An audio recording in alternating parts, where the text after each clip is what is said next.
Baik saudara, mari kita lanjutkan materi perkuliahan yang ke-11 tentang eh, presentasi ini. Setelah kita mengetahui beberapa hal yang mesti kita persiapkan, kita akan melanjutkan materi pada hal-hal yang dapat kita persiapkan dari diri kita sendiri. Salah satunya adalah percaya diri.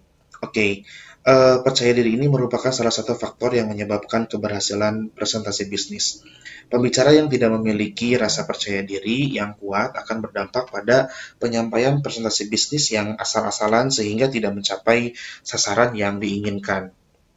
Ketidakpercayaan diri seorang pembicara dalam suatu presentasi bisnis itu dapat diekspresikan dalam berbagai macam, seperti halnya perilaku gemetar, kemudian bicara terputus-putus, tangan yang berkeringat dingin, mulut yang kering, terlalu banyak liur, kemudian tersengal-sengal, tegang wajahnya dan tenggorokannya tersumbat. Ada beberapa cara untuk mengendalikan hal ini. Yang pertama adalah gemetar ini.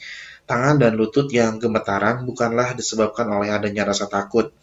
Itu merupakan suatu proses homeostatik dari badan yang membuang kelebihan energi.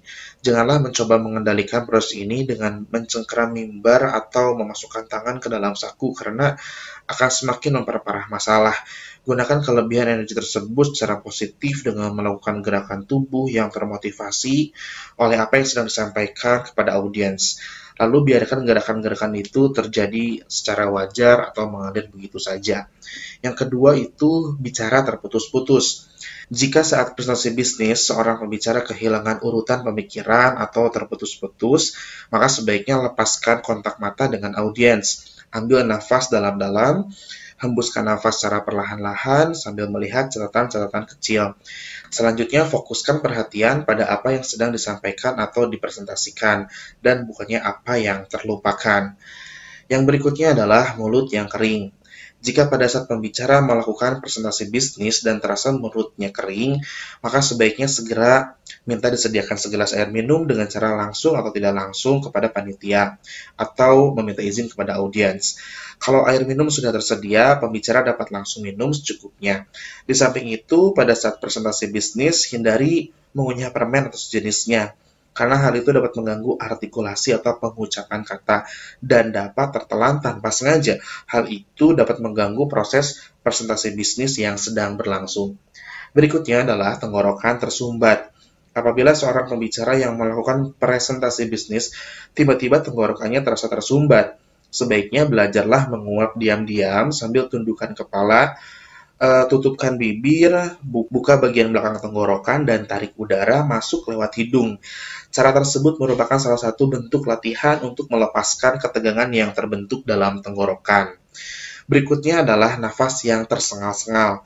Apa yang perlu dilakukan bila pada saat melakukan presentasi bisnis tiba-tiba pernafasan pembicara terganggu atau tersengal-sengal? Jangan cemas, tundukkan kepala dan alihkan fokus Anda dari audiens. Lipatkan lengan kiri menyilang bagian bawah perut, kendurkan bahu Anda, tarik nafas dalam-dalam ke bagian bawah perut, dan hembuskan nafas perlahan-lahan lewat bibir. Latihan pernafasan tersebut akan dapat membuat Anda lebih santai dalam presentasi. Berikutnya adalah resep agar percaya diri.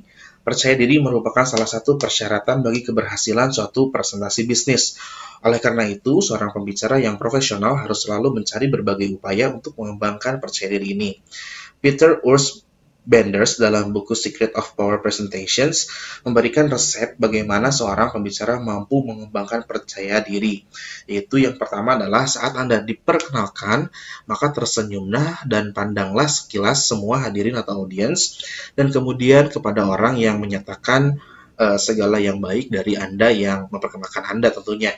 Jangan menunduk malu, namun berbanggalah.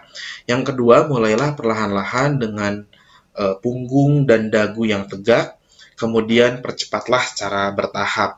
Yang ketiga, bukalah presentasi Anda dengan mengatakan sesuatu secara sungguh-sungguh atau meyakinkan. Dan yang keempat, mengakui bahwa Anda lebih tahu tentang topik tersebut daripada pendengar Anda. Anda adalah seorang pakar, sehingga Anda akan lebih percaya diri. Yang kelima, pakailah pakaian Anda yang terbaik. Dan yang terakhir, hiasi wajah Anda dengan senyuman. Tubuh Anda pun akan merasa positif. Teruslah berkata pada diri sendiri betapa nyamannya perasaan Anda. Materi berikutnya adalah 3 tahap presentasi. Dalam 3 tahap presentasi ini, kita akan belajar tentang apa saja tahapan-tahapan dalam presentasi, yaitu mulai dari pendekatan, yang kedua pengutaraan isi materi, dan yang ketiga mengakhiri presentasi. Yang pertama adalah pendekatan, artinya tahap yang pertama ini Anda membutuhkan pendekatan terhadap audiens Anda dengan cara melakukan say hello, kemudian Anda berikan hiburan sedikit, sehingga menggugah motivasi para audiens untuk mendengarkan apa yang Anda presentasikan. Kemudian juga dalam pendekatan ini Anda bisa mengidentifikasi audiens dan mengidentifikasi apa yang diinginkan oleh audiens, sehingga pada saat masuk pada pengutaraan materi atau tahap yang kedua, isi materinya akan sesuai dengan apa yang diinginkan atau apa yang diharapkan. Nah, pada pengutaran isi materi ini tentunya Anda harus menyampaikan apa yang diinginkan betul oleh audience. Artinya Anda bisa memilih mana materi yang menjadi title dan kemudian menjadi subtitle. Dan yang ketiga adalah mengakhiri presentasi. Ini tentu Anda harus memberikan harapan-harapan yang positif sehingga audiens merasa bermanfaat setelah mendengarkan presentasi Anda dan siap bertindak sesuai dengan apa yang Anda instruksikan pada presentasi sebelumnya. Baik, materi berikutnya adalah analisa bahasa tubuh. Dalam melakukan presentasi bisnis, sebenarnya bukan saja ucapan pembicara yang menjadi perhatian, tetapi juga munculnya gerakan-gerakan tertentu yang dilakukan oleh pembicara. Gerakan-gerakan tubuh atau bahasa tubuh atau body language ini dilakukan oleh pembicara pada saat melakukan presentasi bisnis, termasuk salah satu bentuk komunikasi nonverbal tentunya. Gerakan-gerakan yang sering dilakukan pembicara dalam melakukan presentasi bisnis antara lain meliputi ekspresi wajah, senyuman, kontak mata, gerakan tangan, gerakan bahu, gerakan kepala, dan cara berdiri. Mari kita jelaskan satu persatu. Yang pertama adalah ekspresi wajah. Ekspresi wajah merupakan salah satu bahasa tubuh yang dapat memberikan arti senang, kemudian sedih, ada juga cemberut, atau bahkan marah. Wajah dapat mengungkapkan emosi dirinya dengan polos, apa adanya, tanpa harus ditutup-tutupi. Oleh karena itu, pada saat melakukan presentasi bisnis, seorang pembicara perlu berlatih bagaimana menampilkan ekspresi wajah untuk mengekspresikan kesenangan, kesedihan, atau kemarahan terhadap sesuatu.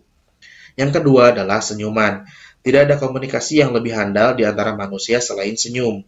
Menurut suatu penelitian, orang yang mudah tersenyum lebih bahagia daripada mereka yang tidak senang tersenyum. Kedengarannya memang masuk akal. Kini para ilmuwan telah membuktikan bahwa dengan tersenyum, seseorang mengeluarkan suatu zat kimia yang di dalam otak sehingga ia merasa enak atau senang atau nyaman.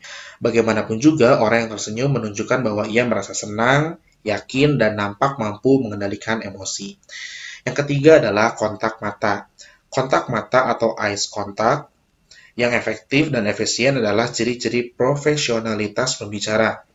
Menurut Leonardo da Vinci, mata adalah cerminan jiwa. Mata juga menunjukkan apa yang dirasakan dalam hati. Mata yang terbuka lebar menunjukkan keyakinan diri seseorang, sedangkan mata yang setengah tertutup memberi kesan adanya keraguan atau kesangsian. Oleh karena itu, kontak mata yang baik akan membantu menyampaikan pesan-pesan kepada audiens. Berikutnya adalah gerakan tangan. Gerakan tangan pada saat melakukan presentasi bisnis akan membantu pembicara untuk lebih meyakinkan atau memperkuat topik bahasan tertentu. Jangan sekali-kali menunjuk ke arah audiens dengan jari telunjuk, karena pada umumnya tindakan tersebut dianggap kurang sopan. Berikutnya adalah gerakan bahu. Gerakan bahu pembicara dalam melakukan presentasi bisnis untuk menunjukkan kepercayaan diri atau menyerah. Gerakan bahu tegak yang diiringi dengan kepala ke atas untuk menunjuk suatu sikap yang penuh percaya diri atau siap untuk tampil.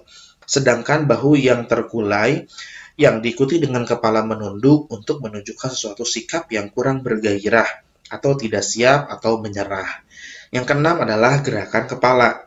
Gerakan kepala bagi pembicara dapat digunakan untuk menunjukkan sikap setuju atau menolak sesuatu. Misalnya, pembicara menganggukkan kepala untuk menunjukkan sikap setuju atau mengiyakan sesuatu. Sebaliknya, pembicara yang menggelengkan kepala untuk menunjukkan sikap tidak setuju atau menolak sesuatu. Yang terakhir adalah cara berdiri. Presentasi bisnis dapat dilakukan dengan cara duduk, berdiri di atas podium, atau berdiri tanpa podium, dan tentunya menghadap audiens. Posisi duduk atau berdiri di atas podium dalam suatu presentasi bisnis memberikan kesan yang terlalu formal dan kaku. Oleh karena itu, dalam memberikan presentasi bisnis dapat menggunakan alternatif lain yang terkesan agak santai dan rileks.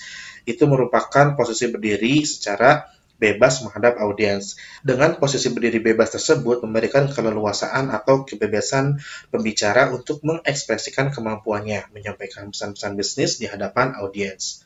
Baik saudara, untuk materi tentang pendekatan AIDA dalam presentasi penjualan, kemudian juga ada materi tentang alat peraga, dan yang terakhir adalah mengundang partisipasi audiens akan dibahas pada materi minggu depan atau pada pertemuan yang ke-12.